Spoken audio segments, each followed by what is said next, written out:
सरपंच नमस्कार. नमस्ते. खरं तर तुमच्याच गावातील ज्या मीनाबाई बाळशीराममध्ये आहेत त्यांनी तुमच्यावर अतिशय गंभीर आरोप लावलेले आहेत मारहाणीचे, की तुम्ही त्यांना खाली मारहाण केली, नंतर वरती ग्रामपंचायतमध्ये जाऊन देखील मारहाण केली. नेमकी सत्यता काय आहे? साहेब, जर सत्यता सांगायला गेली तर पहिल्या दिवसापासूनचा एव्हिडन्स जो घटनाक्रम आहे तो आपल्याला सांगायला लागेल. एक घटनेच्या 2 दिवस अगोदरच्या रात्री एका रात्रीमध्ये लागाचा घाट जो आपल्या इथून 5-6 किलोमीटर आहे, त्या लागाच्या घाटामध्ये आपली एक गाडी येत होती मालवाहू, आणि तिचा ड्रायव्हर तो अपंग आहे, पायाने थोडासा एक अपंग आहे. तो सुतार समाजाचा आहे, त्याची मिसेस भिल्ल समाजाची आहे. आणि त्या ठिकाणी हे 10 ते 15 जणांचं टोळकं त्या मोठ्या गाडीला यांनी कटका काय मारला असं त्यांची बाचाबाच झाली. आणि ड्रायव्हरनी त्यांना सांगितलं तिथं त्याच्या म्हणण्यानुसार का यांनी मला कट मारला. मी त्यांना बोललो का आपली मोठी गाडी धक्का लागला तर एखाद्या जीवाचं बरं वाईट होईल. त्यानंतर सदर घटनेच्या हे करताना गाडीमध्ये कॅश वगैरे येत असतात आणि तिथं थोडासा वेगळाच प्रकार घडायला लागला. तो ड्रायव्हर गाडी घाईघाईने ती गाडी घेऊन ब्राह्मणवाड्या चौकात इथं आला. तो या गावातीलच असल्यामुळे इथं तो जरा थोडासा निर्भीड झाला आणि इथं त्यांची बाचाबाच झाली. गाडी अडवून काय लुटमारीचा प्रकार काय प्रकार झाला म्हणजे तो ड्रायव्हरच इथं सांगू शकतो. प्रकार काय आहे, थांबवायचा का प्रयत्न केला, कट मारण्याचा का प्रयत्न केला हे त्यांनाच माहिती. बाकीची घटना कोणती घडली नाही म्हणून आपण बिनबुडाचं काही आरोप करणे किंवा हे बोलणं आपलं उचित नाही. कारण मी एक जबाबदार व्यक्ती ह्या गावातील आहे. आणि त्यानंतर इथं चौकात आल्यानंतर त्यांनी त्याला गाठवल्यानंतर त्या ड्रायव्हरला मारहाण त्यांच्याकडून झाली आणि काहीतरी त्यांच्या बाचाबाची, तोही गावातील असल्यामुळे काहीतरी बाचाबाची इथं या ठिकाणी झाली असन. तसे काही ग्रामस्थही इथं होते, त्या ग्रामस्थांकडून देखील ह्या घटनेची माहिती रात्रीची मिळेल. त्यावेळेस मी तर काही प्रत्यक्षात इथं नव्हतो. आणि दुसऱ्या दिवशी सकाळी ज्यावेळेस 9-9:30च्या दरम्यान हे 5-25 जणांचं टोळकं, ते कोण आहेत काय आहेत हे मला कुठल्याही प्रकारची माहिती नाही, किंवा ते कोणत्या जाती धर्माचे आहे हे सुद्धा माहीत होण्याचं मला तरी काही कारण नाही. तिथं आतमध्ये त्यांची शिवीगाळ ड्रायव्हरला चालू होती. त्याच ड्रायव्हरला, तो गाडी भरण्यासाठी निघाला असताना. त्यानंतर मी गावचा एक प्रमुख व्यक्ती म्हणून त्यावेळेस काही जणांनी मला सांगितलं का आतमध्ये गोडाऊनच्या तिकडं आतमध्ये भांडणं चालू आहेत आणि ड्रायव्हरला त्यात शिवीगाळ चालू आहे. मी त्या ठिकाणी गेलो. त्या ठिकाणी गेल्यानंतर मी समजूतदारपणाची भूमिका घेतली व ड्रायव्हरलाच बोललो रोज रस्त्याने जायचं असतं, असे वादविवाद चांगले नाही असं बोलत असताना त्या मुलांना देखील समजून सांगण्याचा प्रयत्न केला की तुम्ही बाळांनो इथून या ठिकाणावरून निघून जा, झालेली गोष्ट झाली असं, आता झालेलं गेलेलं सोडून द्या आणि तुम्ही या ठिकाणावरून जा.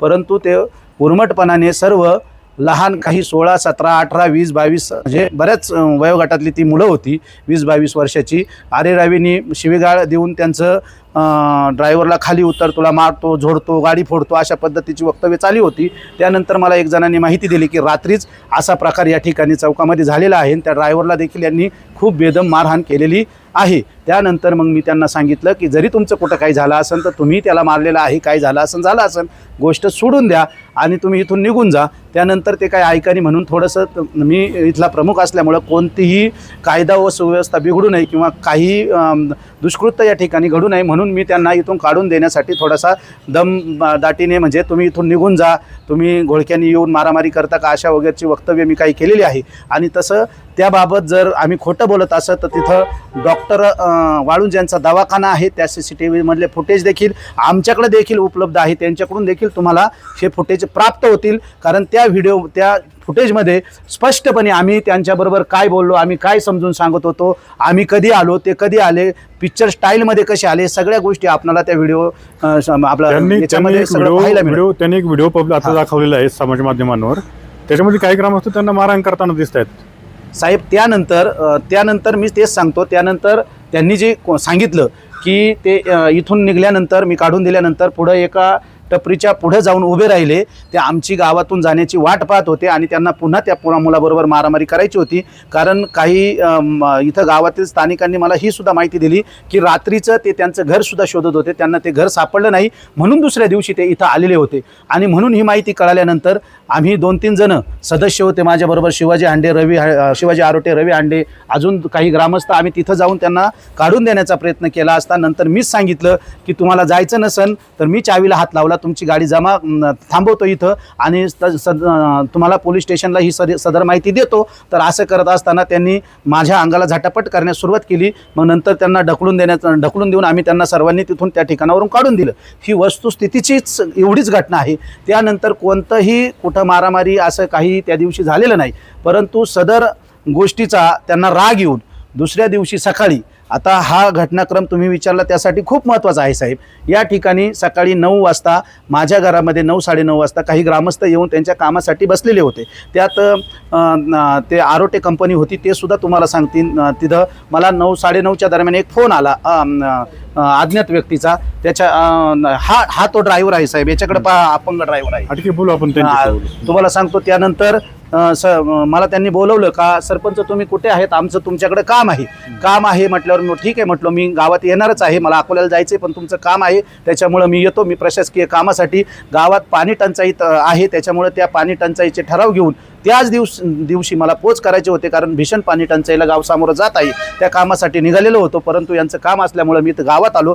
आणि गावात आल्यानंतर तुम्ही पाहिलं असं, इथं गाडी लावायचा प्रयत्न केला. इथं गाडी लावता नाही आली, तर इथं आपल्या ह्या स्पॉटला इथं गाडी लावत असताना गाडी लावली. मी दरवाजाच्या खाली उतरलो. सदर जी महिला होती, ती महिला त्यांच्याबरोबर जी आलेली होती, मी त्या महिलेला ओळखत देखील नाही. त्यांनी आल्यानंतर डायरेक्ट माझी गच्ची धरली. गच्ची धरून मारहाण करण्यास सुरुवात केली आणि शिव्या देऊन ती महिला ओरडू लागली. 5-6 जण तिच्याबरोबरचे ते बोलवले गेले. त्यांनी माझ्यावर अंगावर उड्या मारण्याचा, लाता मारण्याचा प्रयत्न केला. आणि साहेब, ही गोष्ट मी खोटं बोलत नाही. ही सदर गोष्टीचा देखील या ठिकाणी CCTV फुटेज अगदी डिपार्टमेंट पोलिसांना देखील प्राप्त झालेला आहे. तो CCTV फुटेज मी सुद्धा आपल्याला सगळ्यांना देतो, कारण आज प्रसारमाध्यमांसमोर जो CCTV फुटेज आलेला आहे तो अर्धवट क्रॉप केलेला आहे, त्याची सुरुवात दाखवलेली गेलेली नाही आहे. आणि त्यानंतर ती मारहाण केल्यानंतर मी ह्या गावचा आद्य नागरिक आहे. कोणत्याही गावात जाऊन कोणत्याही आद्य नागरिकाला, तो गरीब असू, श्रीमंत असू, लहान असू, मोठा असू, जर त्याला कोणी हाणमार करीत असेल, अशा पद्धतीने वर्तन करत असेल, तर त्या ग्रामस्थांनी काय करावा, हा एक मोठा साहेब आपल्या माध्यमातूनच मी तुम्हाला प्रश्न विचारतो की काय त्यांची रिॲक्शन काय असली पाहिजे. त्या ग्रामस्थांनी लेडीज असल्यामुळे सोडवण्याचा प्रयत्न केला. ती लेडीज 4-4, 5-5, 6-6 माणसांना या ठिकाणी आवरत नव्हते. ही अक्का या ठिकाणी ह्या केळीच्या दुकानावरच आलेली असताना हिच्या शेजारी घटना घडली. तिने ते पाहिल्यानंतर त्या लेडीजला हात घालण्याचा प्रयत्न केला. माझ्याकडून सोडा, ते सुद्धा खरं सांगतील, कारण ही घटना इतकी दुर्दैवी होती की एका गावात जाऊन, आता ते माझ्या गावचे देखील नाही, ते पिंपळदरीचे आहे, दुसऱ्या वस्तीचे आहे. मी त्यांच्या घरी जाऊन मारहाण केली नाही. मी त्याला काही, मला माहिती नाही आणि घटना व्यतिरिक्त दुसरी कोणती घडलेली नाही. आणि सदर घटना पाहिला असताना ग्रामस्थ जमा झाले, सोडवण्याचा प्रयत्न केला. आणि त्यानंतर पोलीस पाटील देखील 1 ते 2 मिनिटात या ठिकाणी शिवाजी हांडे आले. त्यांनी कोणतीही दुर्घटना घडू नाही म्हणून, ती महिला आवरत नव्हती म्हणून, त्या सर्वांना जास्त प्रकरण वाढू नये म्हणून इथून ह्या CCTV फुटेजमध्ये देखील त्यांना ढकलत आम्ही स्वतः काही दुष्कृत्य होऊ नये ढकलत त्यांना ग्रामपंचायतमध्ये, त्यांनी इथं दुसरं कोणतं थांबवायला ऑफिस नाही म्हणून पाटलांनी तिथं पाचारण केलं. आम्ही त्या ठिकाणी घेऊन गेलो. उलट घेऊन जाऊन कायदा व सुव्यवस्थेचा प्रश्न वाढणार नाही याचंच भान आम्ही ठेवून पोलिसांना पाचारण केलं. आम्ही जर दुष्कृत्य करणार होतो तर आम्ही पोलिसांना पाचारण केलंच नसतं. आम्ही पोलिसांना सदर गोष्टीची माहिती दिली की तुम्ही ग्रामपंचायत कार्यालयामध्ये वरती नेलं आणि दरवाजाची कडी लावून आतमध्ये देखील जबरदस्ती केली. दरवाजाची कडी लावून मारण्याचा प्रश्नच येत नाही. ते ग्रामपंचायतचं ऑफिस आहे. उलट ऑफिसमध्ये गर्दी झाल्यानंतर त्यांना आतल्या केबिनमध्ये बसवण्यात आलं. तसे ते पोलिस देखील तुम्हाला सांगतील का आल्यानंतर त्यांना बसवलं कुठं होतं. आल्यानंतर पोलिसांनी त्यांना ताब्यात घेतलं. ताब्यात घेतल्यानंतर आम्ही त्या ठिकाणी गेलो. काळ सोकावू नये, ह्या गोष्टीचं पुनरावृत्ती होऊ नये आणि एखादी महिला एखाद्या जर व्यक्तीच्या पुरुषावर हात घालत असेल तर आम्ही दुसऱ्या येणाऱ्या काळात येणाऱ्या घटनांना घाबरलो आणि म्हणून ज्या सदर घटना आहे ते गुन्हे आम्ही साहेबांना सांगितले आणि तसे गुन्हे त्यांच्यावर दाखल केले. या व्यतिरिक्त कुठलाही आमच्याकडून चूक झालेली नाही. जातीवाचक उल्लेख केला तुम्ही त्यांना. आम्ही जातीवाचक उल्लेख करण्याचा प्रश्नच येत नाही साहेब. ते कोण आहेत, काय आहेत हेच मला, जर तुम्ही व्हिडिओ पहा, जर आल्यानंतर एका सेकंदात गाडीत खाली उतरायच्या अगोदर त्यांनी मला धरले, ते कोण आहे हेच मला कळलं नाही. आणि जातीवाचक उल्लेख करण्याचा प्रश्नच नाही साहेब.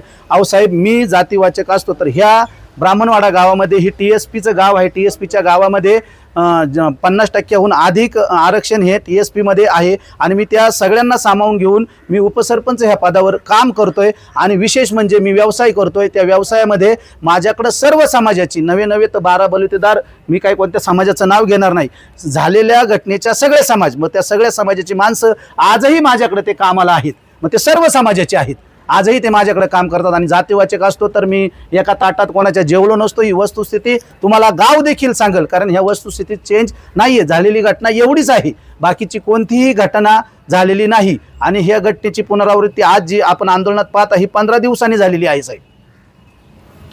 मावशी, तुम्ही तिथं जे होतात जेव्हा घटना घडली, नेमकी काय घटना झाली तिथं? अचानक माझ्या कामाच्या निमित्ताने मी खाली आल्याच्या नंतर मी ते 4-5 मीटर उभी होते. ही महिला जशी आली ना, तिच्याबरोबर ते 5 मुलं होती आणि जशी ती आली ना तशी तिच्या हातात बोट होता, ती हल्ला करीत होती सरपंच. आता सरपंच हल्ला होतोय म्हटल्याच्या नंतर एक बाई तिला सरपंचाला मारती, बाहेर गावची बाई, गावची पण नाही, ती येऊन हल्ला करते. ठीक होतं, तिचं काय म्हणणं असं, तिने 4 माणसं जमत त्याच्यामध्ये न्याय घ्यायचा, त्याच्यासाठी तिला आम्ही ग्रामपंचायतीत नेलं आणि तिची काय समस्या या सोडवण्यासाठी ग्रामपंचायत हे स्वतंत्र न्यायालय असतं. इथं हे कृती मारामारीची नसती, ही जागा स्वतंत्र न्यायालयाची आणि तो न्याय करण्यासाठी आम्ही तिला वरती घेऊन येऊ. इथं ज्यावेळेस ती हल्ला करीत होती तिला सोडवण्याचा प्रयत्न केला.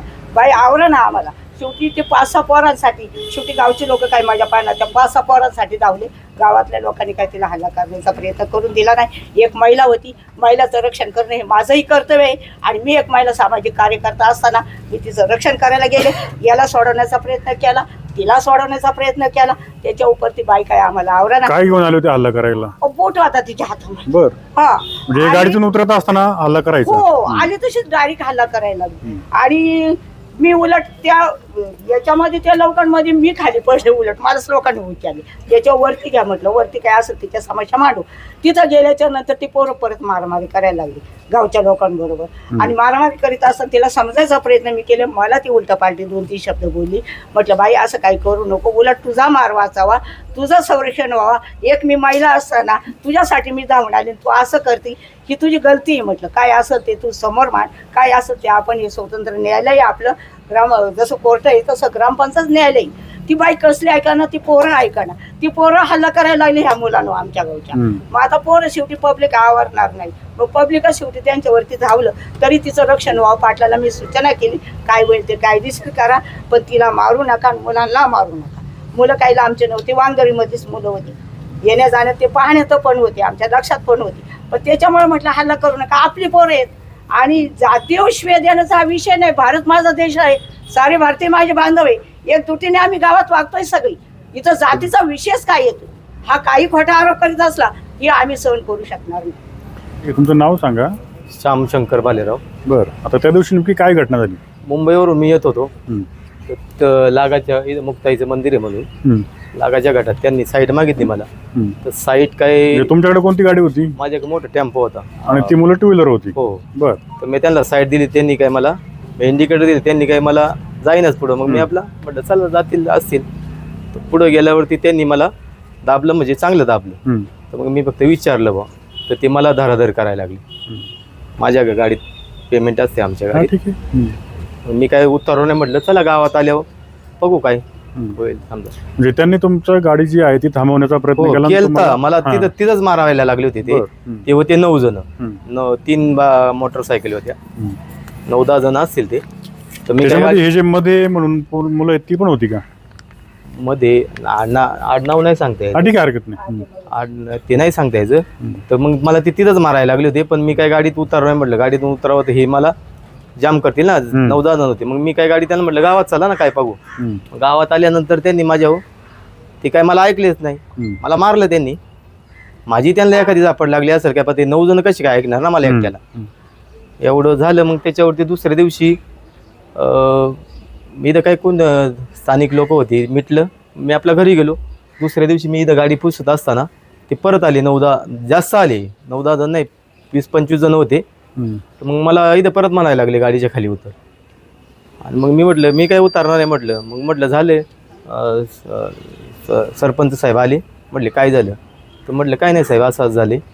तर मग ते म्हटले याला मला मारलं त्यांनी ना. म्हटले चुकी झाली, तुमचं चुकलं, त्याचं चुकलं, मिटलं. तिथं मिटला होता विषय सगळा, त्याच्यात काही विषय संपला. त्याच्यानंतर मग हे काय एवढंच. ठीक आहे, हरकत नाही. सरपंच साहेब, आपण दोन्ही बाजू समजून घेतल्या. तुमचं काय आव्हान आहे? आता तुम्हाला वाटतं की जरा खोटा गुन्हा दाखल होतोय, तुमचं काय आव्हान आहे? साहेब, आव्हान माझं सर्व समाजासाठी आहे. पहिली गोष्ट, हा जातीवाचक प्रश्न 100% नाही. खऱ्या अर्थाने जर पाहिलं गेलं तर काळ सोकावला नाही पाहिजे साहेब. गंमत अशी आहे की गुन्हा करून देखील आम्ही कुठंतरी काम करतो म्हणून समाजात व एखाद्या पक्षात काम करतो म्हणून त्या ठिकाणी आमच्यावर आरोप करायचे किंवा त्यांच्यावर जो गुन्हा दाखल झालेला आहे त्याची कुठंतरी पाठराखण करावा म्हणून समाजाला त्यांनी आवाहन केलं. परंतु माझी समाजाला देखील सर्वच समाजाला, सर्व आदिवासी बांधवांना, मी बी आदिवासी बांधवांना बरोबरच लहानचा मोठा झालेलो आहे, त्यांच्यामध्येच वावरतो. तेच माझ्याकडे 30 ते 40 माणसं सर्व समाजाचे, आदिवासी समाजामध्ये सर्वच समाजाची माणसं माझ्याकडे कामाला आहे. परंतु आपण सर्वांनी सत्य जाणून घेतलं पाहिजे.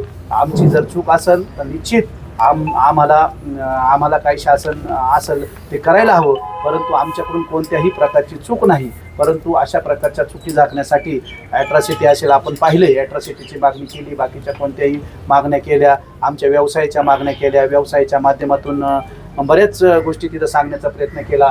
आता योगायोगाने सरपंच बाहेर आहे, मी उपसरपंच आहे. उपसरपंच काही ग्रामपंचायतचा कारभार करत नाही. उपसरपंच हे नामदारी पद आहे का सरपंचांना कारभार करून दिला जात नाही. सरपंच आमचे ग्रॅज्युएट आहेत, ते इतरही स्पर्धा परीक्षांच्या या ठिकाणी तयारी करत असतात आणि एवढा सुशिक्षित सरपंच आम्ही सर्वांनी मिळून या गावाला दिलेला आहे.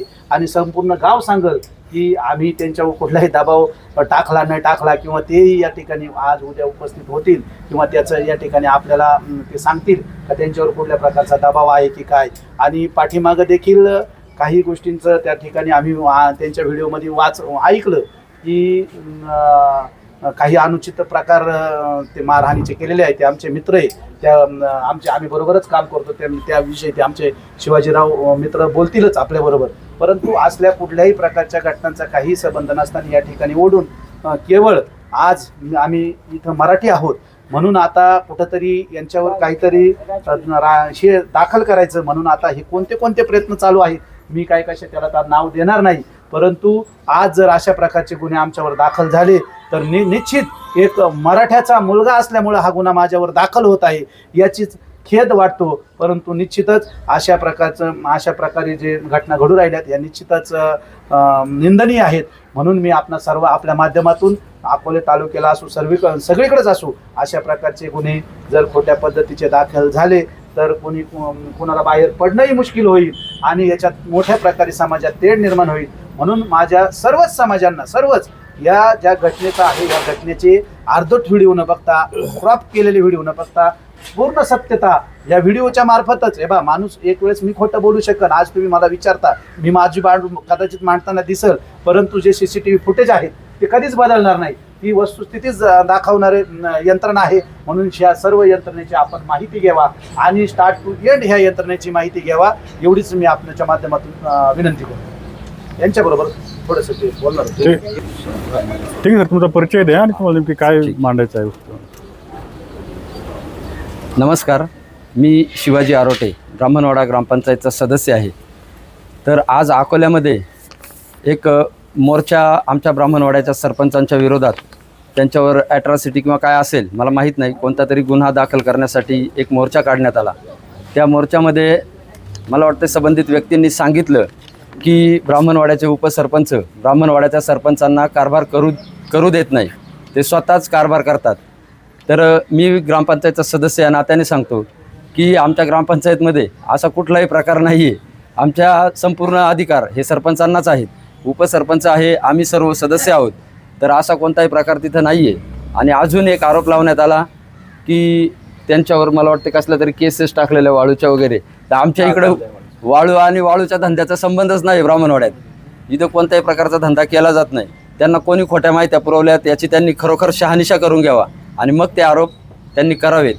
आणि अजून एक कोणता तरी आरोप कोणता लावला, त्यांनी अजून एक आरोप लावला की ब्राह्मणवाड्यामध्ये एका संबंधित इस्माला वाघमारे आडनावाच्या गावामध्ये उघडं करून सरपंचांनी आणलं. ही घटना घडून मला वाटतं 15 ते 20 वर्ष झाले आणि 20 वर्षापूर्वी हे सरपंचही नव्हते. आणि त्या काळामध्ये ही घटना झाली. त्यांनी जो आरोप लावला त्यांनी खरोखर त्याची शहानिशा करावी. ती घटना कोणती होती, त्या कोणत्या घटनेमध्ये ती मारहाण झाली होती आणि हे त्यावेळेस कुठं होते याचं खरं तर त्यांनी बघावं आणि मग ते आरोप लावावे असं माझं सांगणं आहे. आणि आत्ता जो मोर्चा तिथं झाला आहे त्याच्यामध्ये कुठल्याही प्रकारचं जातीवाचक कोणताही प्रकार झालेला नाही. कारण आम्ही स्वतः सगळेजण इथं त्यावेळेस हजर होतो. जातीवाचक होण्याचा प्रश्नच नव्हता, कारण ती मुलं कोणत्या समाजाची ती बाई होती, त्या बाईला कुणीही इथं गावामध्ये आमच्या कधी अगोदर बघितलेलं नव्हतं, त्यामुळे जातीवाचकचा काही प्रश्नच आलेला नव्हता. ठीक आहे, ग्रामस्थ म्हणून तुम्ही सरपंचाच्या पाठीशी ठाम आहात. हो हो.